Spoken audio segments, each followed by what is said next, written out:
I'd now like to introduce our next speaker, Dan Morgan. Dan's the Chief Data Officer at the Department of Transportation. Dan will be speaking with us about the new initiative at the Department of Transportation called the Connected Citizens Program. Dan is the first Chief Data Officer at the Department of Transportation, and he has overall responsibility for the departmental data program and data compliance across the agency. He serves as a data strategist and advisor, a steward for improving data quality, and a liaison for data sharing and the developer of new data products. Please join me in welcoming Dan to the stage. Dan, thank you. So I'm going to talk about everybody's favorite user experience this morning, traffic.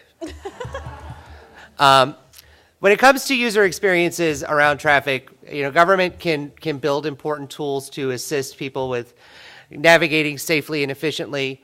And the private sector can build those incredible tools as well, and government can provide the ingredients to power those kinds of tools. So those of you who've taken a long trip recently, maybe around Thanksgiving, probably see these big signs that say, call 511 for traffic information. Have any of you actually ever called 511? That's the old way of doing some of this stuff, right? But this was how we would let you know that there was construction ahead or a major crash ahead so that you could make decisions as you were going down the expressway about how to navigate around that kind of situation, right? And now we've got those big signs that tell you, between here and here, 15 minutes or average speed. People respond differently to times versus speeds. One involves math. And so trying to communicate to folks sort of what the traffic situation is so they can make good decisions about their trip is very useful. And if you've got a car with an in-car navigation system, you see traffic coming onto your screen and construction and closures and those kinds of things. And if you don't have that or you like other tools, there's like Apple Maps and Google Maps and Waze. In these instances, you find that the public and private sector are actually have a shared goal, which is to get people around safely and efficiently. And that creates the opportunity for an interesting conversation about how to engage the users of the roadway system to help make it work better. The example I'm going to talk about today is our partnership with Waze through their Connected Citizens program. Do people know what Waze is? Just yes? Okay. So you sign up for Waze, and as a user, you can contribute information about construction that you see or crashes that you see or closures that might be occurring, whether they be something that just popped up because there was a danger in the roadway, or because, say, there was a flood or some other kind of thing that caused the roadway to be closed temporarily. Users report that stuff to Waze, and Waze shares that information back with governments. Governments can also provide highly reliable data, including real-time data about crashes and closures and those kinds of things, as well as future-looking data about planned construction projects that help Waze users understand how to navigate safely and efficiently. As a result, we have this value exchange and an information flow where we're engaging citizens where they are on Waze, but providing government data through that channel and receiving digital citizen data back through that same channel. That value exchange helps us understand how we can serve citizens better, right? And I think this is where we start talking about providing that raw material for us to be able to get some of that data.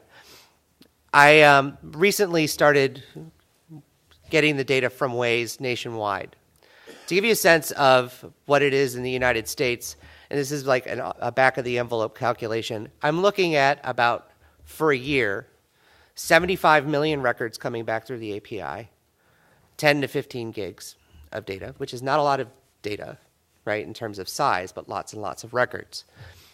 That's me pulling the Waze API every 1 to 2 minutes to understand what's being reported and understand the impacts of crashes and how long they last and how long the traffic around a crash might last.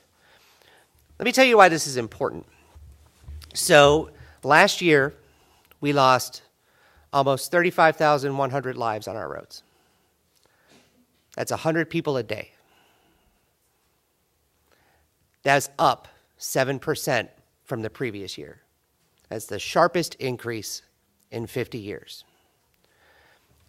I released that full data about 2015 in August this year. That's really slow-moving data.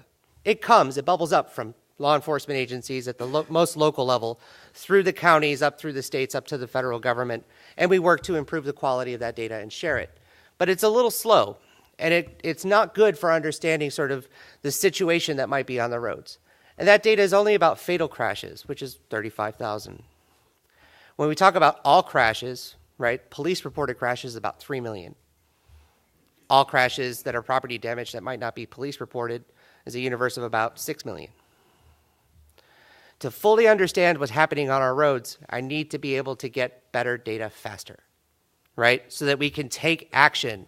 And by partnering with platforms like Waze and some of the other social tools that are out there, we're able to bring data to the department faster to understand where incidents are happening, whether the pattern of incidents are changing, and then be able to go chase new data to help understand why those patterns are changing so that we can take action as an agency to improve the safety of the roads.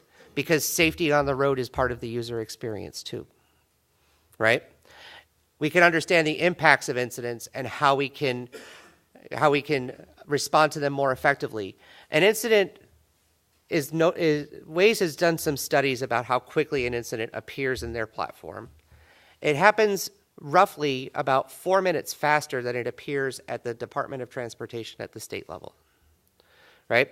4 minutes is a lot of time when you're talking about marshaling a response. And if that response needs to have emergency medical services associated with it, 4 minutes is important from a life-saving perspective.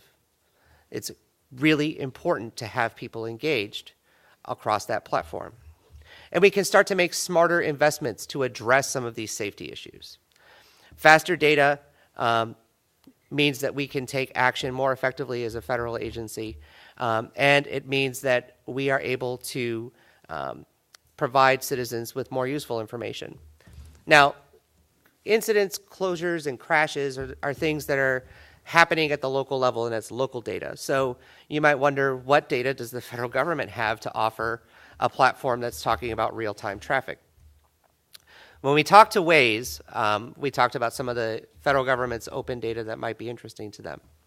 One was, the FAA sometimes on a day like today might put in a ground stop or a delay to increase the spacing of the planes at airports, right?